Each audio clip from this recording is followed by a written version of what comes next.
Hello dear students, Kashi Hindi Sansthan में आप लोगों का बहुत बहुत स्वागत है। प्यारे बच्चों, आज मैं मिश्रा सर आप लोगों के समक्ष कुंडलियाँ जो चैप्टर है उस चैप्टर में क्या क्या इम्पोर्टेंट प्रश्न बनेंगे, आईसीएसई के लिए क्या इम्पोर्टेंट चीज़ें आने की पॉसिबिलिटी रहती है उसका जिक्र करूँगा। यानी इम्पोर्टेंट क्वेश्चन आंसर आज आप लोगों को मिलने वाला है। ध्यान दो। पहला स्टेंजा जो इम्पोर्टेंट है, कमरी थोड़े दाम की बहुते आवे काम, खासा मलमल वाफता उनकर राखे मान, उनकर राखे मान बंद जह आड़े आवे, बकुचा बांधे मोट राति को झारी बिछावे, कह गिरधर कबीराय मिलत है थोड़े दमरी, सब दिन राखे साथ बड़ी मर्यादा कमरी, बड़ी मर्यादा कमरी। बच्चों, इस कुंडली में क्या क्या प्रश्न इंपॉर्टेंट हैं, उनका राखे मान, यहाँ किसका मान रखने की बात की गई है। दूसरा नंबर, कमरी का क्या अर्थ है और उसकी क्या विशेषताएं हैं। 3 नंबर, उपरोक्त पंक्तियों की सार्थकता लिखिए। 4 नंबर, निम्नलिखित शब्दों के अर्थ लिखिए। दाम, खासा, बंद, बगुचा, आड़े, अड़चन, मर्यादा। अब ध्यान दो बच्चों, पहले प्रश्न का आंसर होगा उनकर राखे मान का अर्थ है, इस पंक्ति में उन लोगों का मान रखने की बात कही गई है जो मखमल नहीं खरीद सकते, यानी कीमती महंगे वस्त्र नहीं खरीद सकते, उनके लिए बात कही गई है। अर्थात जो लोग गरीब हैं, गरीब लोगों का जीवन अगर कंबल रखें तो उनकी मर्यादा को, उनकी इज्जत को, उनके मौके पर यह उनकी मर्यादा को रख लेती है। यानी कोई मेहमान आ जाए तो उसकी सेवा सत्कार में कंबल जो है हम बिछाने के लिए, ओढ़ने के लिए काम में ले सकते हैं। दूसरा नंबर, कमरी का अर्थ क्या है और उसकी क्या विशेषता है। कमरी का अर्थ है बच्चों कंबल। इसकी जो विशेषता है, यह कम दाम में आता है, एक तो बड़ी बात है, और इसको मोटा बकुचा बांधने में और थैले के आकार बना करके सामान ढोने के काम में, झाड़ कर बिछाया जा सकता है, ज़रूरत पड़ने पर ओढ़ने के काम में भी आ सकता है, और साथ ही साथ कोई पर्दा वगैरह देना है तो वहाँ के लिए भी हम काम में ला सकते हैं। और सबसे बड़ी बात है बच्चों, गरीब लोगों के लिए सस्ते में और सब जगह यह मिलने वाली चीज़ है बच्चों। तीसरे नंबर प्रश्न का आंसर अब आप लोगों के समक्ष मिल रहा है। 3 नंबर जो प्रश्न है, यानी उपरोक्त पंक्तियों की जो सार्थकता है उसको स्पष्ट करना है। यानी क्या सार्थकता है बच्चों, यहाँ पर एक बात जान ले आप लोग।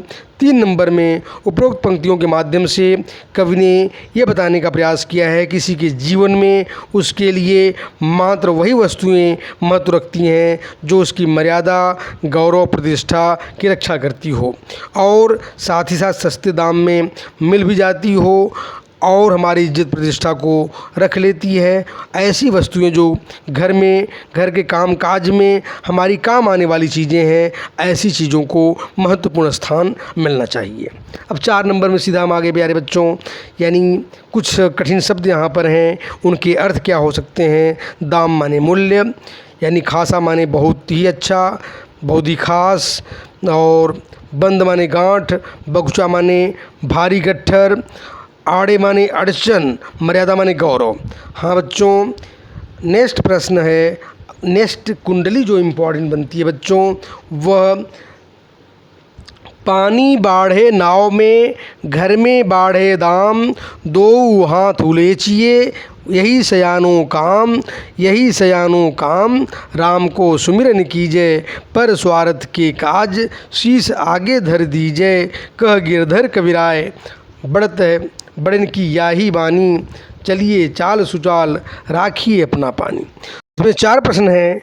बड़े लोगों ने क्या कहा, कवि ने धन संबंधी के विषय में क्या सुझाव दिया है और क्यों, नाव में पानी बढ़ने पर क्या करना चाहिए और क्यों, पानी रखना मुहावरे का क्या अर्थ है, इसके लिए हमें क्या करना चाहिए। हाँ प्यारे बच्चों, अब मैं इन प्रश्नों का उत्तर एक एक करके आप लोगों के समक्ष पेश कर रहा हूँ। 1 नंबर प्रश्न का उत्तर जो है, बड़े लोगों ने यही कहा है हमें सदैव अच्छे कार्य करना चाहिए, अपनी भलाई के साथ या दूसरों की भलाई के लिए भी हमें जीवन जीना चाहिए अच्छे चाल चलें, अपना चरित्र, अपना स्वभाव, अपना गुण बचा कर रखें, मान सम्मान को बचा कर रखें, अपने मान सम्मान के साथ दूसरों के मान सम्मान की भी रक्षा करें। ऐसा जीवन जीना चाहिए बच्चों। नेक्स्ट प्रश्न 2 नंबर, कवि ने धन संपत्ति के विषय में क्या सुझाव दिया है? कवि ने धन संपत्ति के विषय में यह सुझाव दिया है कि पानी के समान यह भी बच्चों धन भी चंचल है, धन का भी संग्रह नहीं करना चाहिए। जैसे पानी कहीं न कहीं हमें बढ़ जाए तो नाव में हम दोनों हाथ से उलीझते हैं, उसी प्रकार से धन संपत्ति भगवान अगर बढ़ा दें, खूब धन संपत्ति दें, परोपकाराय सदाम विभूतयः, परोपकार के लिए वह धन दक्षिणा काम करना चाहिए, अर्थात वह धन दूसरों को खूब दान दें, खूब दान दो बच्चों, आपका जीवन अपने आप कल्याणमय हो जाएगा। नेक्स्ट प्रश्न बच्चों 3 नंबर प्रश्न जो अब इम्पॉर्टेंट बनता है, नाव में पानी बढ़ने पर क्या करना चाहिए और क्यों? नाव में पानी बढ़ने पर बच्चों दोनों हाथ से उलीचना चाहिए। अगर उस पार तक पहुंचना है तो दोनों हाथ तक उलीचें, नाव के पानी को कम कर दें ताकि हम उस पार तक पहुंच जाएं, नाव डूबने से बच जाएगी। ठीक बच्चों, यानी हमें उसी प्रकार से धन दौलत भी अगर बढ़ जाने पर गरीबों को बड़े पैमाने पर दान दें, तब इस जीवन में हमें मुक्ति आसानी से प्राप्त हो जाएगी। नेक्स्ट प्रश्न क्या इम्पोर्टेंट है बच्चों, पानी रखना मुहावरे का क्या अर्थ है? पानी रखने मुहावरे का अर्थ है कि मान प्रतिष्ठा के साथ जिंदगी जीना, गौरव अपनी बनाए रखना और साथ ही साथ किसी का नुकसान न होने देना, दूसरे की भलाई करते रहें, दूसरे का लोक कल्याण परोपकार के कार्य में सच्चाई के साथ, मानवता के साथ, नैतिकता और चरित्र के साथ जिंदगी जिएं, यही इसी का नाम है पानी रखना, इज्जत रखना बच्चों। आगे बच्चों अब नेक्स्ट जो कुंडली इम्पॉर्टेंट बनती है 3 नंबर की, वह इम्पॉर्टेंट है, ध्यान बच्चों, साईं सब संसार में मतलब का व्यवहार, जब लग पैसा गांठ में तब लगता को यार, तब लगता को यार यार संग ही संग डोलें, पैसा रहा न पास यार मुख से नहीं बोलें, कह गिरधर कबीराय जगत यही लेखा भाई, करत बेगर जी प्रीति यार बिरला कोई साईं। यानी कहने का मतलब बच्चों इस कुंडली में भी 4 इंपॉर्टेंट प्रश्न बनते हैं। उपरोक्त पंक्तियों के अनुसार संसार के लोग कैसा व्यवहार करते हैं? बच्चों याद रखें कि उपरोक्त और इसमें 4 प्रश्न हैं। दूसरा नंबर प्रश्न है बेगर्जी प्रीति का भाव स्पष्ट कीजिए। 3 नंबर सच्चा मित्र किसे कहते हैं? और 4 नंबर उपरोक्त काव्यांश के माध्यम से कवि ने क्या संदेश दिया है? अब पहले प्रश्न का आंसर आप जान लो प्यारे बच्चों। उपरोक्त पंक्तियों में यानी हमें ऐसा जीवन जीना चाहिए कि दूसरे ऐसा व्यवहार करना चाहिए, दूसरे का लाभ हो, दूसरे कल्याण हो, यह कवि ने बताने का प्रयास किया है। लेकिन आजकल ऐसा होता नहीं है। कवि ने बताने का प्रयास किया है कि जब तक आपके पास पैसे रहेंगे, आपके पास धन दौलत रहेगा, लोग जो हैं आपके साथ अच्छा व्यवहार करेंगे, आपके साथ मित्रता करेंगे, आपको दोस्त यार बनाएंगे। लेकिन जिस दिन आपके पास पैसे नहीं रहेंगे, उस दिन कोई भी आपके साथ यानी विपत्ति के समय में कोई साथ नहीं देगा। यह समाज की रीत है बच्चों। अब दूसरे नंबर प्रश्न का आंसर यहाँ पर एक बात जान ले बच्चों। दूसरा नंबर प्रश्न का आंसर यानी बेगर्जी प्रीति का क्या अर्थ है? बेगर्जी माने बिना गरज का, यानी बिना स्वार्थ का कोई लोग मित्र आपको नहीं बनाएंगे, आपसे प्रेम नहीं करते हैं। आजकल जो प्रेम करते हैं, जो दोस्त यार बने हुए हैं, केवल स्वार्थ पर आजकल दोस्ती है। मित्रता तो गायब हो चुकी है कि आपके दुख में विपत्ति में आपका साथ दें। ऐसे मित्र आपके पास मिलने वाले नहीं हैं। आपकी भलाई करने वाले मित्र बहुत कम मिलेंगे। तो इसलिए मित्र बनाते समय भी सावधान रहो। यह बात आपके गिरधर कबीराय जी बता रहे हैं कि संसार में यानी बिना गरज का, बिना स्वार्थ कोई फ्रेंडशिप आजकल नहीं करता है। इसलिए ऐसे स्वार्थी मित्रों से सावधान रहें। 3 नंबर सच्चा मित्र किसे कहते हैं प्यारे बच्चों? सच्चा मित्र हम उसे कहते हैं जो आपके दुख में, विषम परिस्थितियों में, गरीबी के समय में जो आपका साथ देता है, वही सच्चा मित्र होता है बच्चों। जो आपके दुख को अपना दुख समझे, आपके सुख को अपना सुख समझे, यानी आपके सुख दुख में शामिल हो। और यह भी नहीं कि मुख में राम बगल में छुरी, कब पाएँ कब काटे मूड़ी, यानी अंदर से और बाहर से दिखावापन नहीं, एक समान हो। विपत्ति में साथ दे। जैसे यहाँ पर बताया गया कि जब पैसे हैं पॉकेट में, थैले में, तो तमाम मित्र बन जाएंगे, और जब नहीं है तमाम यानी सभी मित्र आपसे पीछे छूट जाएंगे, साइड ले लेंगे। तो यानी कवि का कहने का मतलब है सच्चा मित्र वही होता है जो विपत्ति में आपका साथ देता है। ऐसे मित्र को ही अपना मित्र बनाना चाहिए। अब मैं नेक्स्ट प्रश्न की ओर आ गया हूँ बच्चों। उपरोक्त काव्यांश के माध्यम से कवि ने क्या संदेश दिया है? उपरोक्त काव्यांश के माध्यम से कवि ने हमें यह संदेश दिया है कि आज के जो दोस्ती यारी है उसमें हर व्यक्ति को सावधान रहना है। अगर नहीं हम सावधान रहेंगे तो हमारे ऊपर विपत्तियाँ आ सकती हैं, क्योंकि आजकल के जो पारस्परिक जो मित्र बन रहे हैं ये स्वार्थ पर आधारित है। ऐसे स्वार्थी मित्रों से, लोलुप मित्रों से हमें अस्थाई मित्रता का भाव रखना बहुत ही मुश्किल है। तो किसी प्रकार से मदद की उम्मीद करेंगे तो वहाँ पर साथ छोड़ देंगे। इसलिए ऐसे स्वार्थी मित्रों से दूर रहने का प्रयास करें। नेक्स्ट बात बच्चों, अब मैं दूसरे जो चौथा जो इम्पॉर्टेंट जो कुंडली है उसका जिक्र करने जा रहा हूँ। गुण के गाहक सहस नर, बिन गुण लहे न कोय।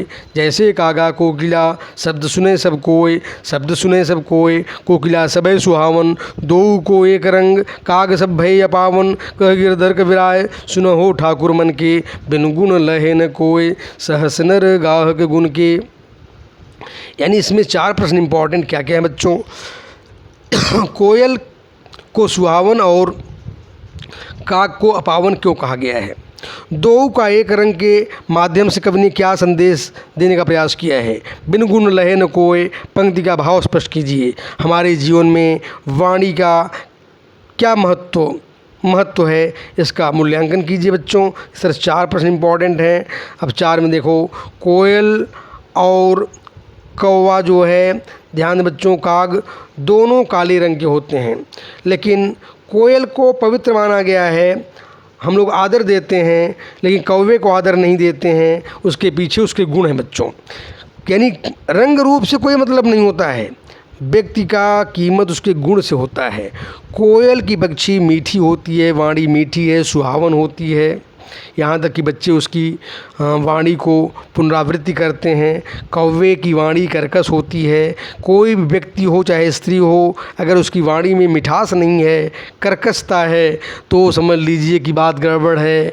बाद में कर्कशता नहीं है, कौवे की क्वालिटी नहीं होनी चाहिए। कौवे की क्वालिटी होने पर लोग भगा देंगे आपको। जैसे कौवे को अगल बगल बोलता रहता है तो लोग भगा देते हैं, उसी प्रकार से आप भी अगर कड़वी बात का प्रयोग करते हो तो आपको समाज में स्थान नहीं मिलेगा बच्चों। 2 नंबर में आ जाओ। 2 नंबर में, दो को एक रंग के माध्यम से कवि का क्या कहने का प्रयास है बच्चों? यानी दोनों का रूप रंग एक जैसा है, फिजिकल फिटनेस, फिजिकल पर्सनालिटी दोनों का एक जैसा है। यानी कौवे और कोयल दोनों ही एक जैसे दिखते हैं, लेकिन उसके कर्म दोनों को अलग अलग कर देता है।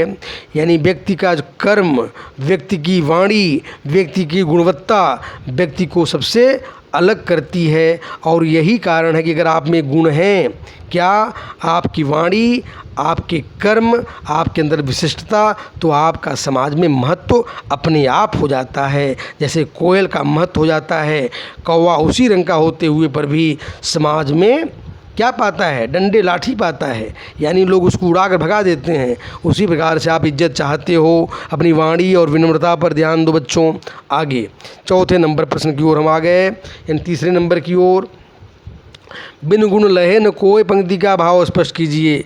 यानी इसमें बताया गया कि अगर आपके पास गुण है तो लोग आपको अधिक इज्जत देंगे, गुण नहीं है तो कोई इज्जत नहीं देगा। आपके अंदर अच्छी वाणी है, गुण है, कोई भी गुण है, अगर आप पढ़ाई करते हो, पढ़ने में ब्रिलियंट हो, तो आपको अधिक महत्व समाज में मिलेगा। अगर नहीं गुण है, यानी व्यक्ति के अंतर्गत कोई न कोई गुण अवश्य होना चाहिए, और तभी आपको हजारों लाखों लोग आपको इज्जत देंगे और आपकी प्रतिष्ठा समाज में बरकरार रहेगी। यानी यहाँ पर कवि ने गुण और कर्म और उसकी वाणी पर अधिक महत्व देने का प्रयास किया है। अब चौथे नंबर प्रश्न में ध्यान दो, हमारे जीवन में वाणी का क्या महत्व है? हमारे जीवन में प्यारे बच्चों, वाणी का बहुत ही महत्वपूर्ण स्थान है, क्योंकि मधुर वाणी सरस होती है और सबको आकर्षित कर लेती है कोयल के समान। जैसे कोयल सबको अपनी ओर आकर्षित कर लेती है, दूसरे के दुख को हरण कर लेती है, उसी प्रकार से अगर कर्कश वाणी है तो दूसरे को दुख दे देती है, कष्ट दे देती है। इसलिए वाणी में कभी कर्कशता नहीं, मधुरता और सरसता होती है। जब अगर है तो दूसरों को आप जीत लोगे। इसलिए हे मानव, कोयल के समान मधुर वाणी का प्रयोग करो। कबीर ने भी वाणी को लेकर के बहुत कुछ बोला है बच्चों कि वाणी मधुर होना चाहिए। वाणी ऐसी बोलिए मन का आपा खोए, औरों को शीतल करे आपों शीतल होए। अगर आप मीठी वाणी बोलते हो, आप भी मधुर बनते हो, आप भी शीतल होते हो, दूसरे को भी शीतल करते हो। अगर मधुर वाणी नहीं है, आपका भी टेम्परामेंट हाई हो जाएगा, हाई प्रेशर आप भी हो जाओगे, सामने वाला भी हाई प्रेशर में हो जाएगा और लाठी चार्ज हो जाएगा एक दूसरे के खिलाफ में। इसलिए प्यारे बच्चों, सावधानी से आप लोग जो हैं इस पाठ का मतलब कि जो यह आनंद है, इम्पॉर्टेंट प्रश्नों को मैंने बताया बड़े पैमाने पर आप लोगों के लिए। जो PDF का आंसर है वो टेलीग्राम के चैनल पर आप लोगों के समक्ष उपलब्ध है, वहाँ से भी आप लोग मिल जाएंगे। और बड़े पैमाने पर काशी हिंदी संस्थान आप लोगों के समक्ष जो है या ICSE के बच्चों के लिए इम्पॉर्टेंट चीज़ों को लेकर के आया है। आप अपने मित्रों को, सहपाठियों में बड़े पैमाने पर शेयर और लाइक अवश्य करें प्यारे बच्चों। धन्यवाद।